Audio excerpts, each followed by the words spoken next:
Oi, gente, tudo bem? Então, para dar continuidade aos nossos estudos sobre o segundo reinado brasileiro, hoje falaremos sobre a economia cafeeira no Brasil durante o segundo reinado, ok? É importante salientar que quando nós falamos dessa questão econômica do nosso país durante o segundo reinado, o elemento mais importante de toda a economia é o café. Tá? O café é o grande suporte econômico brasileiro durante o segundo reinado. O café será o nosso principal produto de exportação, tá? Até os anos 30, já pós segundo reinado. E o café vai ser o, vamos dizer assim, elemento de produção de capital para o incentivo de novas atividades econômicas. Como? É através do capital gerado pelo café que outras atividades econômicas serão implementadas no Brasil durante o segundo reinado, e nós vamos entender isso a partir de agora, nesta aulitia por aqui. Primeiro ponto é entender o Brasil. O Brasil, economicamente falando, ele foi dividido em ciclos até então. Primeiro ciclo econômico do nosso país, ainda colônia, foi o pau-brasil. Segundo ciclo de nossa economia, durante ainda a colônia, foi o açúcar. Terceiro ciclo da nossa economia, já no Brasil, ainda no Brasil colônia, foi o ouro, a atividade mineradora. E passa esse período colonial, vem a independência, e o Brasil começa a se consolidar, né, como desde o período lá do finalzinho do século XVIII, adentrando o século XIX, nós já demonstrávamos, nós tínhamos, né, em nossa essência econômica, uma ideia de uma economia baseada na agroexportação, a economia agrícola. Né, se for pensar na cana-de-açúcar, né, dos produtos de subsídios, e a agroexportação poderia ser um caminho, né, para o nosso país. E nós começamos a perceber que a agroexportação poderia se tornar um caminho viável para a nossa economia quando? Quando temos eventos externos que possibilitam a ampliação do mercado de exportação do Brasil. Já um país que caminhava aí para se pensar em um país independente. Quais eventos foram esses? A Revolução Americana do século XVIII, a Revolução ou Independência do Haiti também no século XVIII. Esses eventos externos ali no final do século XVIII deu o pontapé inicial para acender aquela luzinha e pensar, podemos nos tornar um país de agroexportação, por que não? E porque nós tínhamos território, solo, mão de obra escrava em abundância. Então vamos fazer o Brasil gerar produtos. Vamos plantar nesse país que tudo dá. Então nem tudo, mas tá bom. Então começou a se pensar nessa ideia. E foi neste período, por exemplo, que chegaram as primeiras mudas de café no Brasil. Né? Só que esses eventos foram eventos passageiros. Porque logo após esses eventos, né, começou-se a ter uma reorganização do cenário externo, e essa ideia de exportação se tornaria um problema. Porque com o equilíbrio, com a exportação em decadência devido à instabilidade externa do planeta, vamos dizer assim, principalmente dos mercados, e principalmente a reorganização ali dos Estados Unidos, isso se torna um problema econômico para o Brasil, porque isso vai elevar custos financeiros para o nosso país. A exportação que brotou para ser uma solução se tornou um problema de imediato e gerou sérios problemas financeiros. O Brasil teve que buscar meios para solucionar esse problema com novos empréstimos. Isso elevou nossa dívida externa, isso gera um desequilíbrio econômico, né? A escravidão também se tornava um empecilho para para o nosso desenvolvimento econômico, porque muitos países já começavam a condenar a escravidão, e aqui no Brasil a escravidão ainda era vista como um elemento primordial para o desenvolvimento econômico. A população brasileira, ela não tem poder aquisitivo para comprar aquilo que se produz, né? Porque nós temos uma população com baixo poder aquisitivo, ou seja, empecilhos é o que não faltava para o Brasil neste momento, né? Dívida, escravidão, baixo poder econômico de aquisição da população, e nós precisávamos de uma atividade econômica que desse sustentação a esse novo momento histórico que nós estávamos vivenciando. E isso só começa a ganhar corpo a partir de 1830, quando o Brasil começa a firmar acordos com novos parceiros comerciais, como quem? Os Estados Unidos. Transformar os Estados Unidos em um parceiro comercial do Brasil naquele momento foi fundamental para quê? Para iniciarmos a produção e exportação do café. O café, então, começava aí, né, a ter mercado de peso, né? Os Estados Unidos iria se transformar no que nós vamos chamar de primeiro grande comprador do café brasileiro, e assim foi durante muito tempo, né? Ainda somos um dos maiores produtores de café do mundo. Não somos mais o maior, como éramos lá no século XIX. Bom, aí o café, ele era um produto que chegou ao Brasil em 1727, lá no Pará, lá na região norte, para ser um cultivo de subsistência. Foi trago por um sargento-mor chamado Francisco Melo Palheta. Este cara trouxe as primeiras mudas ali para a região norte e começou a cultivar para o consumo próprio. Ok. Só que outras mudas também chegaram já com uma visão mais comercial, como foram as mudas tragas de Goa da África para o Rio de Janeiro, né? E aí, né, quando o café chega ao Rio de Janeiro, nós passamos a ter uma ideia de que isso poderia render frutos importantes para a economia. A partir da década de 80, de 1780, o café começa então a ter um destaque como um elemento de produção de escala comercial para atender dois mercados que começavam a pensar numa comercialização mais intrínseca com o Brasil, vamos dizer assim. E isso naquele cenário externo que nós estamos falando, né, de um cenário externo que favorecia o país devido aos eventos como Revolução Americana e Revolução do Haiti. Então, o Brasil começa a produzir café aí em uma escala comercial. E o principal centro dessa produção de café será o Rio de Janeiro. O Rio de Janeiro será um grande cafezal a céu aberto. Em qualquer ponto que tinha como plantar pé de café, se plantava pé de café no Rio de Janeiro. Né? Em todas as regiões da cidade do Rio de Janeiro, desde ali do Corcovado até o Morro da Urca, sei lá, dando um exemplo aqui, tinha pé de café. Era café para todo lado. Né? Então, este café, o Rio de Janeiro se transformou no principal grande centro da produção do café no país. Só que a produção do Rio de Janeiro, quando chegamos ao século XIX, se torna ineficiente para os interesses comerciais, porque há uma ampliação dessa produção cafeeira, então era necessário estender, vamos dizer assim, as fronteiras da produção do café. E é aí que o café começa a ganhar novas áreas, como a primeira grande área produtora de café instituída neste momento será o chamado Vale do Paraíba. Né? O Vale do Paraíba é uma região que está entre o estado de São Paulo, Rio de Janeiro e Minas. Tá?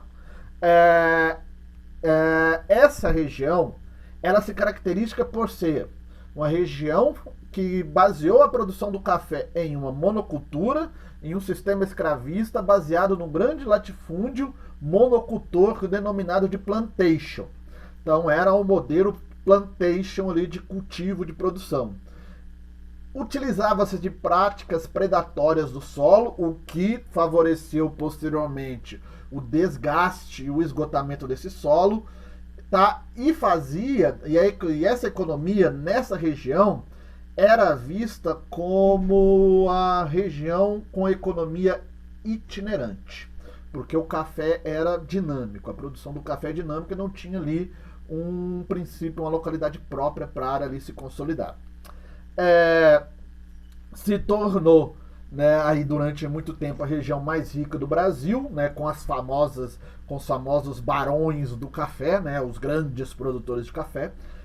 Só que a produção de café na região começa a entrar em decadência a partir de 1870, transferindo este espaço produtivo para uma outra região, o Oeste Paulista, que passará a ser o principal centro de cultivo do café no Brasil. Já no Oeste Paulista, né, que tinha condições naturais e solos que favoreciam para a produção do café, você teve uma reorganização do sistema de produção do café no Brasil.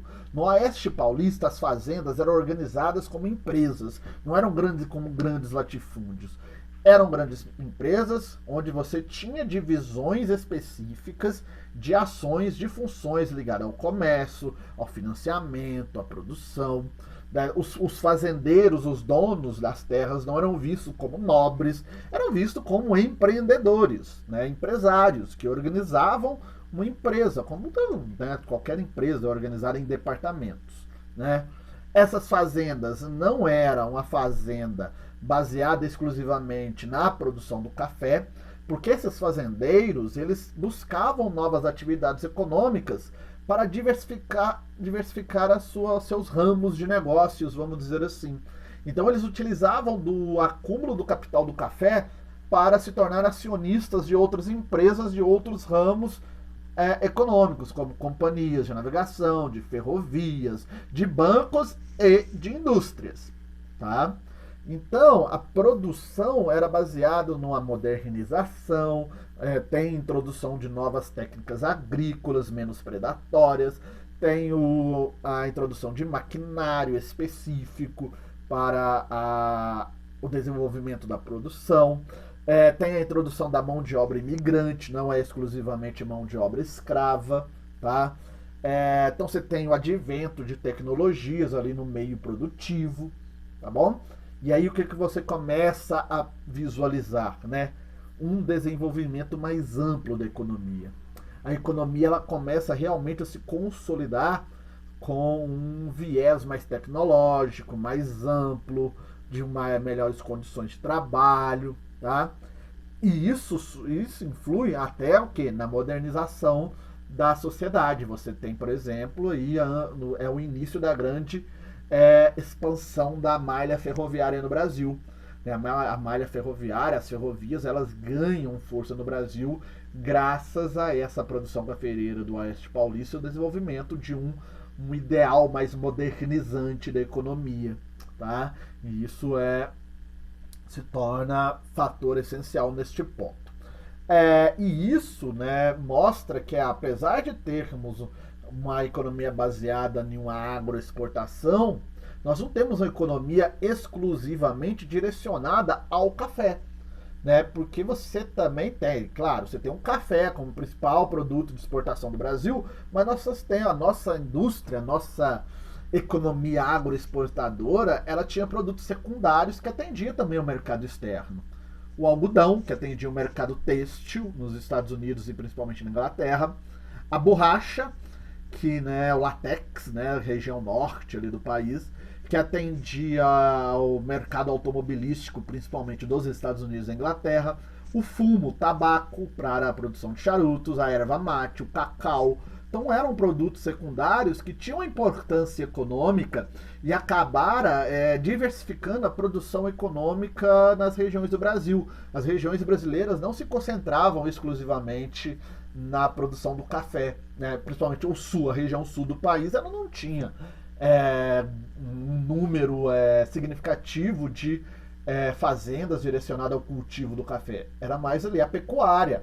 A região norte, você tinha a borracha, né, o látex, e assim você dava uma cara mais diversificada na economia brasileira. Mas o ponto mais importante dessa diversificação econômica, claro, é a industrialização. Quando falamos, né, na industrialização do Brasil, nós vimos isso em geografia recentemente. É importante lembrar, né, que a industrialização no Brasil, num primeiro momento, ela é baseada em surtos. Né? Você não teve um projeto efetivo para conclamar, né, um processo de desenvolvimento industrial em nosso Brasil. O nosso grande primeiro surto industrial, então, é da época do café, né? O Brasil, que tinha como base da sua economia uma economia agrária de exportação, passou a usar os excedentes financeiros produzidos pela economia cafeeira em outras atividades econômicas. E muitos desses excedentes financeiros se transformaram em instrumento de financiamento da industrialização do Brasil. Mas para isso, havia de ter um incentivo do Estado brasileiro que precisava abrir brechas para dar condições para que a industrialização fosse um projeto viável. E o governo fez isso. Fez isso como? Fez isso mexendo em tributação. Né? É a famosa criação, né, da tarifa Alves Branco. A tarifa Alves Branco, ela foi criada para dar condições para que os excedentes financeiros da economia cafeeira servisse de base de sustentação financeira para a industrialização do Brasil. Como? A tarifa Alves Branco, ela mexia aonde? Em tributos. Mas que tipo de tributos? Tributos alfandegários. Então nós chamamos a tarifa Alves Branco de uma reforma alfandegária. E que tributos nós vamos mexer? Nos tributos de importação. O governo brasileiro vai elevar o preço dos impostos sobre os produtos importados, ou seja, vai dificultar a venda desses produtos no Brasil. E se eu não vou vender mais esses produtos importados em demasia no Brasil, eu preciso suprir a demanda de mercado. E como irei suprir a demanda de mercado? Simples, produção nacional. E é aí que entra em cena personagens como o senhor Irineu Evangelista de Souza, também conhecido como Barão de Mauá. O Barão de Mauá é um cara singular, né, dentro desse surto industrial. Esse primeiro grande surto industrial, ele tem uma participação tão importante do Barão de Mauá, que é conhecido como a Era Mauá, né? E como que funcionava? Barão de Mauá era um fazendeiro, um cafeicultor, que tinha recursos financeiros e foi viver um tempo na Inglaterra para aprender o que é a industrialização, né? Era um cara que tinha uma belíssima condição financeira para fazer isso, visitou as principais cidades industriais da Inglaterra, voltou ao Brasil com todo o seu imaginário de industrialização do Brasil constituída. E aí era só introduzir aqui essa sua perspectiva. Para isso ele cria um centro de financiamento, né, um banco para financiar essa industrialização, tá? Acaba trazendo para o Brasil benefícios, né, gigantescos, né, como o telégrafo, a melhoria da nossa malha ferroviária. Tudo isso foi bancado pelo pensamento e pelo orçamento do Barão de Mauá, né? E a base dessa indústria, né, seria a indústria têxtil, no mesmo modelo da Inglaterra. Então tinha tudo para dar certo. Mas por que não deu certo? Nosso Brasil era um país rural que não aceitava a industrialização. A galera do campo, os grandes fazendeiros, tinham medo de que setores industriais tomassem o poder econômico deles. Ou seja, nós tínhamos uma economia de mentalidade agrária e exportadora. E industrialização não condiz com isso, né? E aí, pressionado por esses fazendeiros, o governo brasileiro refaz a reforma tributária, né, com a tarifa Silva de Ferraz, em 1860, a tarifa Alves Branco é de 1850, uma década depois, 10 anos depois, veio a tarifa Silva de Ferraz para reverter a situação, né? Essa tarifa Silva de Ferraz foi impulsionada por um grande cafeicultor chamado Barão de Uruguaiana, e ele simplesmente disse: é preciso restaurar as taxas da alfândega para facilitar as importações.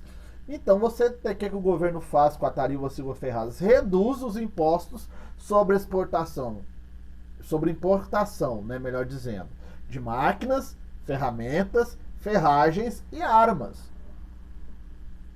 Pronto. Abriu as portas novamente para produtos importados. Consequência disso, retração no surto industrial. Aquele surto industrial que o Barão de Mauá conduziu com garra e gana própria, entra em retração. Há uma série de falências de indústrias, inclusive de empresas criadas pelo Barão de Mauá. Há a falência do Banco Mauá, que era o financiador do projeto de industrialização. Consequência disso, decadência da Era Mauá. Então, a Era Mauá, que seria ali o nosso grande expoente para mostrar que o Brasil poderia se industrializar, falhou, né? E a falha leva a essa concepção aí de atraso, aí, beleza? Então, essa é a nossa aulinha de hoje. Acabamos aqui com a questão da industrialização.